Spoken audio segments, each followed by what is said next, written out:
So I think the story you tell really depends on the audience. So you really need to change your message and tailor your message to the audience. Welcome to the Product Market Fit Show, brought to you by Mistral, a seed stage firm based in Canada. I'm Pablo. I'm a founder turned VC. My goal is to help early stage founders like you find product market fit.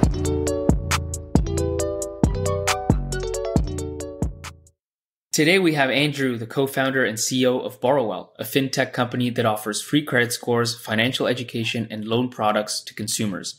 They now have about 100 employees and over 1 million members. Andrew, it's a pleasure having you here today.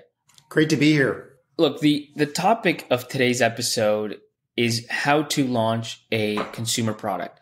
You know, as I think about the differences between consumer and maybe B2B SaaS, everything's got its challenges. But, you know, with B2B SaaS, you can go out and you can start cold calling potential businesses that you think are target market and do some customer discovery, do some pre-sales, kind of do that hand-to-hand combat.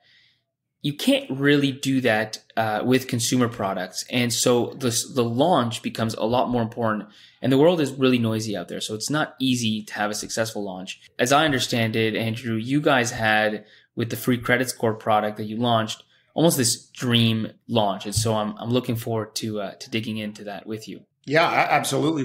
Looking forward to talking about it. The big question for me, just to set things off, is if I take something that, you know, if you think about free credit scores from traditional, you know, Equifax, TransUnion, et cetera, you have to pay $20, right? And if you take something that's worth $20 that people are paying $20 for, and you all of a sudden make it free, it seems obvious, at least at first, that should explode, that a lot of people should be more than happy to join that, to become a member and to get something that they're paying $20 for, you know, for free. Was it that obvious at the time when you were going to launch this product, or were there some concerns? Like, what were the sort of things you were thinking about at that stage? So by the time we launched Free Score, we had pretty high conviction that there was a lot of consumer demand for it. And that was based on a couple of things. First of all, we had been in the market with a loan product at that point for well over a year. And we knew that a lot of people who were coming to us applying for our loan had very little idea what their credit score was like. And they were interested to know what it was like, but didn't have a way to get it very easily. And then, you know, when you look across the world, there's been lots of examples of companies offering free score, including large banks now in many jurisdictions.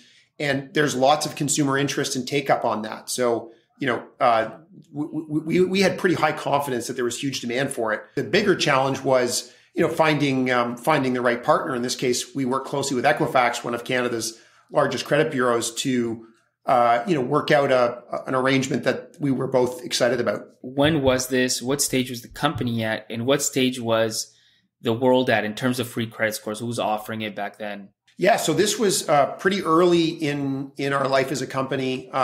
We launched our first product, which was a lending product, in early 2015. And I would say that worked out okay. We had a lot of consumer interest. A lot of people were coming and applying, but it was a pretty challenging funnel because it's a loan product. We had to have, you know, a credit criteria, underwriting criteria. So many people who would apply would ultimately not qualify. And that nothing's more painful for a B2C company than, you know, you do the work marketing, you do the work building word of mouth, people come to you wanting your product, and you have to say no. That's a massively painful sort of process, and you're ultimately letting down a consumer. And we didn't have anything really to offer them as a you know, sort of a downseller, as an alternative. So, you know, and I think at that point we were probably about sort of 20 employees, so still pretty early. It's 2015, 2016. When it comes to free credit scores, were there a lot of companies already offering this, whether in Canada or in the US, or were you one of the first? So in Canada, we were the first. No one had done it before in Canada. In other countries, especially in the US, it had been, other companies did offer free score or had started doing that a few years before, but it had never come to Canada. And so we were the first to bring it to Canada. There's a lot of signals and a lot of reasons to believe that this is going to take off, this is going to be big. And then you still have to figure out, you know, how you're going to launch this product. Can you take us back to that time and what was some of the thinking around it? Was there a goal with the launch? Did you have specific targets? How did you kind of plan everything? We certainly had targets or hopes, I guess, for how many people we would sign up, over the course of each sort of month, and what that sort of acquisition funnel and what those acquisition targets would look like. It was a bit of a shot in the dark in the sense of we didn't know exactly what those numbers would look like, but we were optimistic based on the tens of thousands of people at that point who had tried to apply or had applied for a loan with us. We knew that there was a lot of interest out there. And so we did start off with some, even though we were still sort of early as a company, we did start off with some really great assets. We had, email addresses and, customer lists from all the people who had applied to Borrowell. How big were those lists at that point? I would say somewhere between 1,000 and 100,000, the sort of 10, 20,000 person range. So we started with those. And we also had great relationships with financial bloggers, and we knew, the reporters at mainstream newspapers and television stations who were covering personal finance as well. So we were known somewhat, at least, as a brand in the personal finance space. We had those relationships, so we knew exactly who to call because we had already been in the market with our loan product when it came time to launch. What were the goals? Was it around, okay, I want to get this many people to sign up with us and get a free credit score. I want the conversion rate from free credit score to some loan product to be XYZ. What were the pieces, the key metrics that you were, even though it's all shots in the dark, you don't know what they're going to be, but like, what were you optimizing for? I think certainly number of people signing up was really crucial.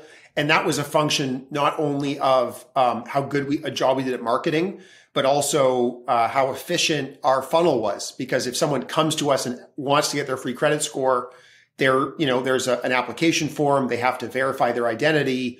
And so we had goals for each stage of the funnel. We had very specific numbers for how many people we thought would apply, how many would abandon, how many would would fail the identity verification step. So we had very clear goals for each stage of the funnel. And then from there, we did have monetization goals. We knew that some percentage of those people would take a loan with us or would apply for a loan with us.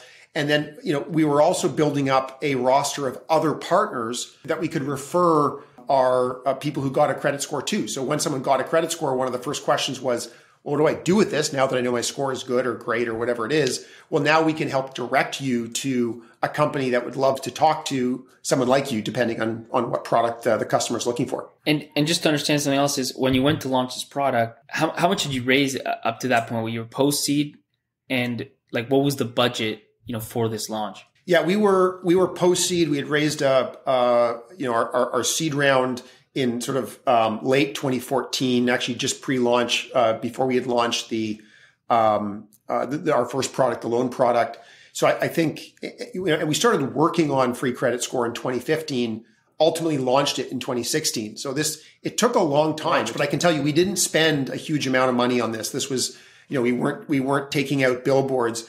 The single biggest success we had was all the earned media we got. We had a lot of bloggers writing about this. We got coverage in major newspapers and on television. Lots of people in the personal finance community who talked about this because of its benefit to consumers. It really is helpful to a consumer to get their credit score and not pay for it. And so we got a lot of buzz and a lot of coverage for that. And I think we did have a pretty sophisticated strategy around media coverage. On the day of, we knew exactly which reporters we were speaking to. We had our partners at Equifax involved in the launch as well. And then over the course of the coming weeks and months, we had a follow-on strategy where we would talk to journalists in specific places. So one of the great things about the product for free credit scores is there's a lot of data involved.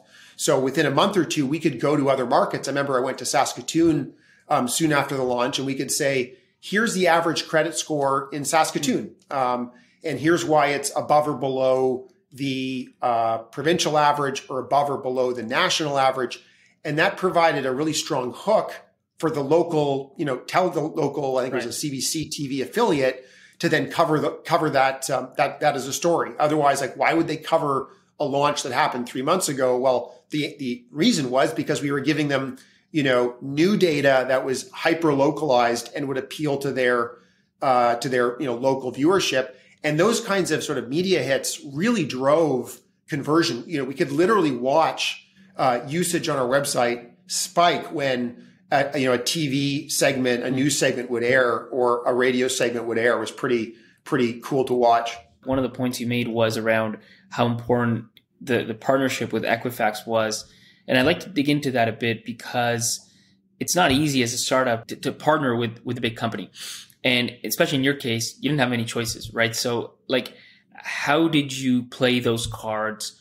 What were the discussions like? How did you get them to buy into this? Equifax had been a partner from the beginning because, as a lender, we needed to use the credit bureau, use credit bureau data to underwrite the loans, to decide which customers we could lend to. And so credit bureau data becomes very important in that. And so we had been working with them for a while, and we had gotten to know some of their senior leadership. We started pitching them on this idea of offering free score pretty early on. And we said, I think we went to them with a pretty developed proposal. We said, here's why we think consumers will respond to this. Here's the way that we plan as a company to monetize it. We think we have a clear monetization strategy. We think this is sustainable. We're going to be able to sort of grow with you on this.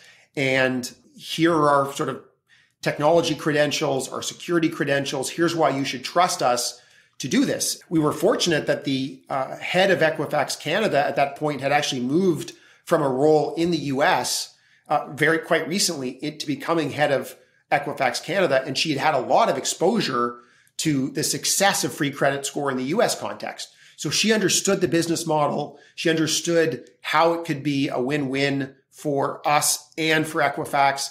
And she was a great champion, I think, from the beginning, along with others on our leadership team, to say, look, here's why it makes sense to do this. So part of that, frankly, was luck, in that there was sort of the right executive in place at the right time. And part of it was, I think we did put together a fairly thought through proposal about why we wanted to do this and how we would make it work. Okay, so that makes sense. So going back to, you've got this partnership now in place, you're going to launch this, and you start thinking about channels, right? It's okay, how are we going to get the word out that this is coming? It sounds like earned media was a big piece, but I'm curious, how did you think about the different channels? Because a lot of people would say, okay, cool, let's go straight, social, let's go content marketing, let's do a lot of digital first approaches. The earned media and traditional media was a big piece for you. How did you think through the different channels, and why did you emphasize that part of it? So we certainly did have a multi-channel strategy. We did start testing our way in on paid, and we did work a lot on SEO, but SEO is obviously a build over time. And paid can also be a build as you sort of test into what keywords and so forth work for you.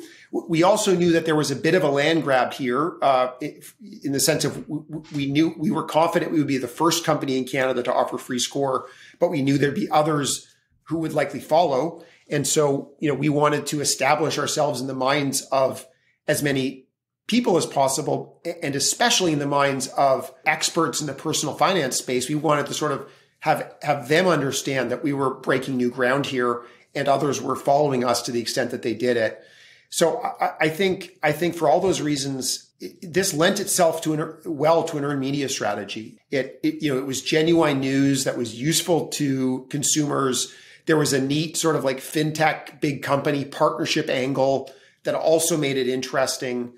Especially in the early stages of a company, a lot of what you do depends on the founders. And I actually come from a communications background. I spent part of my career working with journalists. I was a journalist myself briefly. So this was sort of a skill set that I had. There's lots of skill sets that I lack, but this was one where I had some experience. So I was personally really excited about sort of leaning in on this, and felt that we could do a really good job launching this with a strong earned media component. I remember back in 500 Startups, they were teaching us how to fundraise, and the comment was, frankly, 80% of your success in fundraising, you've already done it. It's just how good is your company? And then 20% is optimization. Let me ask that question off the bat. When you think about, everybody wants to be in the news, right?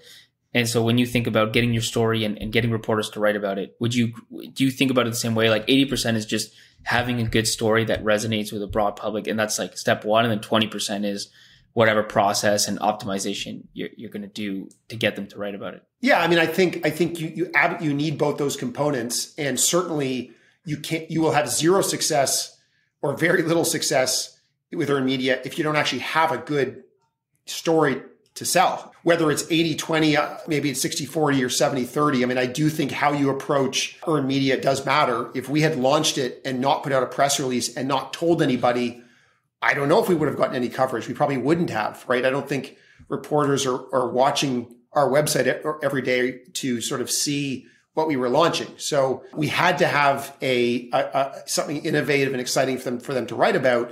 But we also then did put a lot of effort into getting the word out. It's a noisy environment out there. It's really hard being a journalist today. You're asked to cover a lot. So helping someone cut through the noise and sort of saying like, here's what we did. Here's why we think it's important.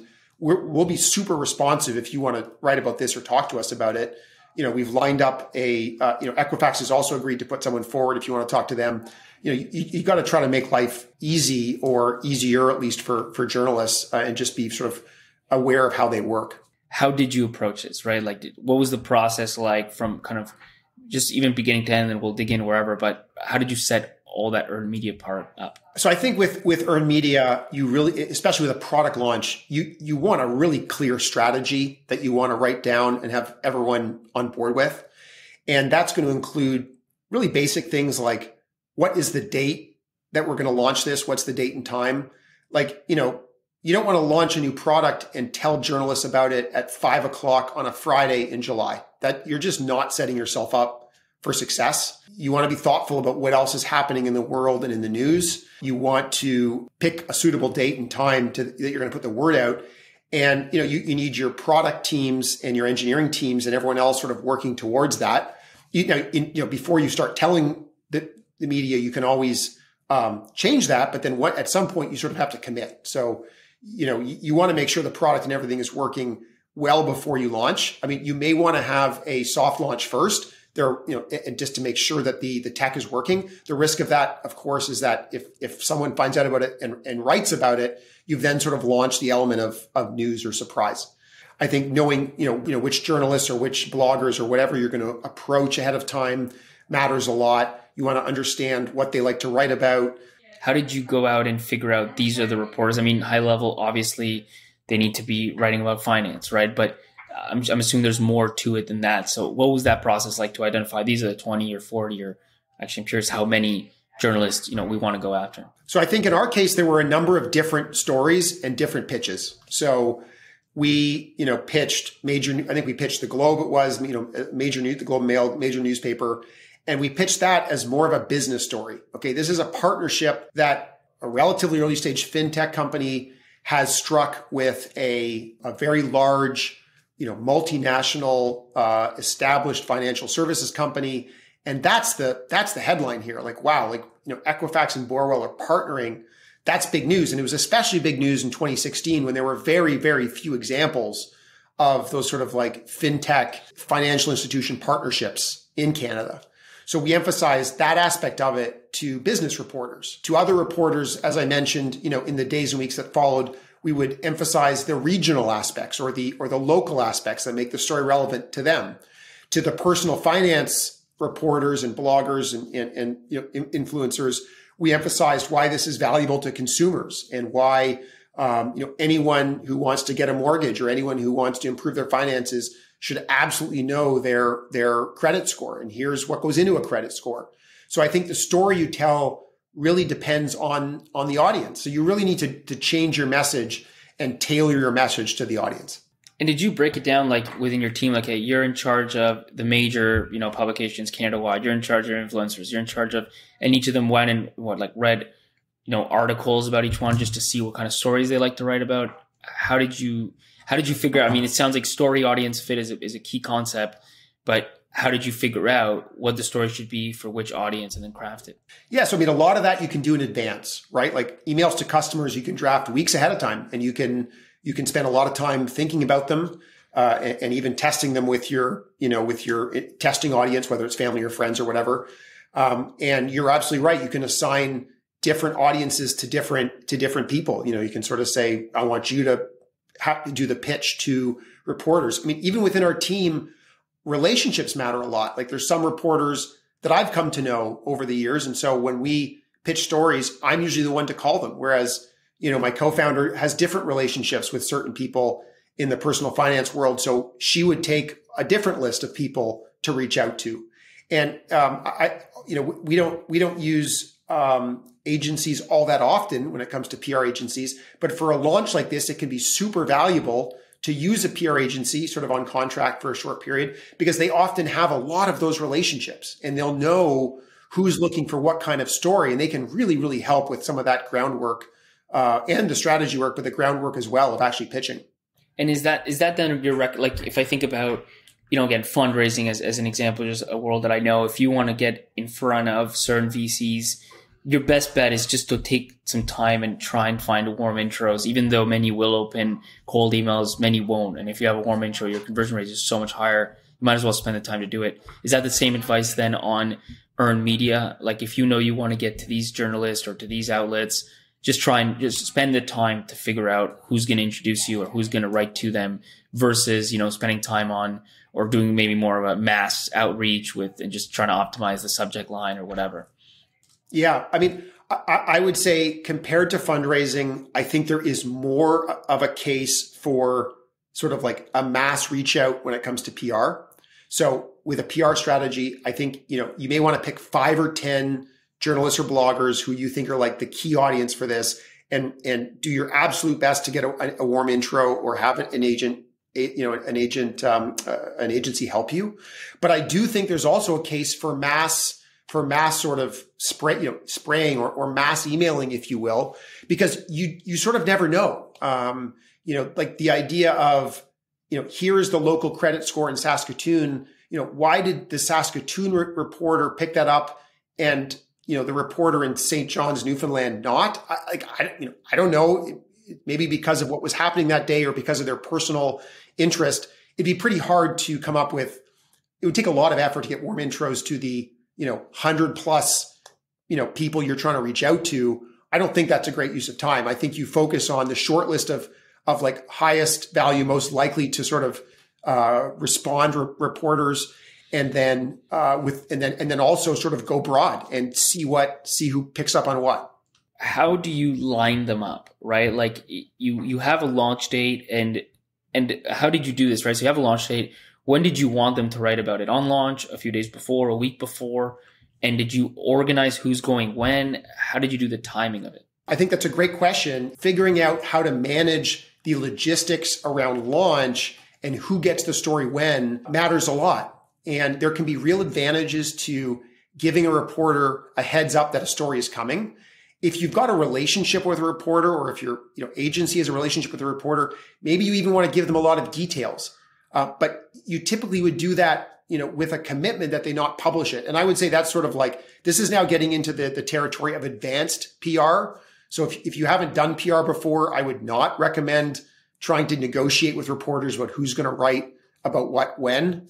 But if you have an agency helping you, that's something you might do. And you might sort of say, look, to these 3 reporters, we trust them enough. We're going to give it to them ahead of time so they can start thinking about it and working on it and pitching it to their editors. The risk is if someone writes about you ahead of time meaning ahead of your launch, then it's possible that no one else will cover it, because you can say, well, my launch was on the 12th, and they'll say, well, the Globe and Mail wrote about it on the 9th. I don't care what you say your launch was. This is now old news. And we're not going to write about it on the 12th if someone else has already covered it on the 9th. So like you're kind of, you're sort of dead to us in a sense. Now, bloggers may still write about it, but journalists can be very, understandably, very concerned about sort of being second fiddle or covering news that's now old. They don't want to write about something that was covered somewhere else in a competing publication days before. So managing who gets what when is I think an advanced sort of PR skill that you need to give a lot of thought to. And I would say, if you're going to do that, do it with the help of an agency or someone who's got a lot of experience with this. Okay. And then to be clear, let's say you're then going to do it all on one day because you don't want to risk it. You're writing a press release yourself and you're sending that out to journalists, and then they can either publish that or tweak it or do an interview and write their own piece. Is that kind of the way the game works? Yeah. So, I mean, a press release is sort of the sort of traditional way to pitch a story to many journalists. You can Google online and find many examples. There's like a typical style, but it doesn't have to be that. I mean, for many, it maybe you could just write an email. You could really think about press release as just like another way to, write an email. The things you want to include are like, what's the news? It's super helpful to include a quote or two from you or whoever the spokesperson is from the company so that they can sort of plug that directly into to a piece, to their own piece without having to interview you. Many journalists are not going to take anything from your email or press release. They're going to want to call you and interview you, and that's fine. But some people, especially, maybe people who are blogging or whatever, may just find it easier to take quotes directly from your email or your press release.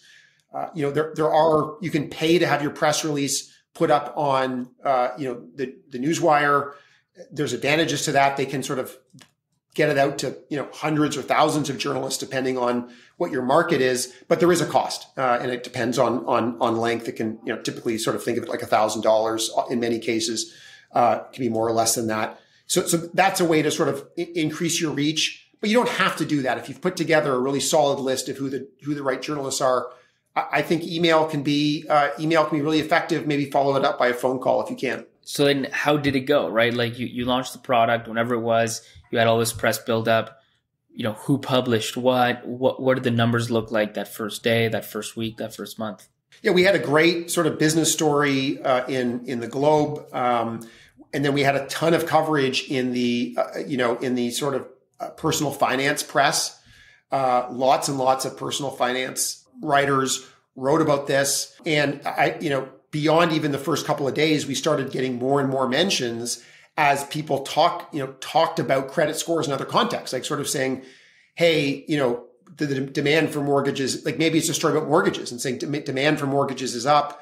To get a mortgage, you need a good credit score. And by the way, if you want to get your credit score, there's now this new service from Borrowell that's free. You can get it. Even if you're not the story or you're not the story everywhere on the first day, you can get those sort of derivative mentions.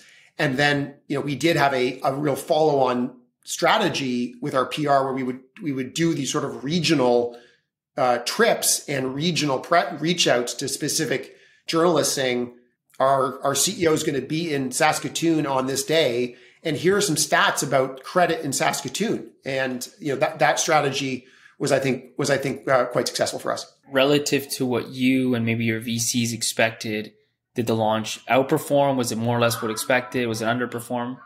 I think it certainly was sort of outperformed. We were really thrilled with the cover, with, not only the consumer response, but also the coverage we got. It really helped, I think, cement our brand as one that was, pro-consumer, wanting to help people understand their credit, wanting to help people optimize their credit. So not only did it sort of increase our reach, but it was very much an on-brand launch for us. It was a great way to sort of explain to the market what our values were. And so I think that was another great aspect of this. We weren't just announcing a giveaway of kittens or something, which might have got us press coverage. We were announcing something that was very much at the ethos of what we are as a company. And so I think all, our investors and everyone else were very pleased with that. And then of course, it's become a really important way that we not only acquire customers, but also engage them. So credit score and helping update people's views of their credit score.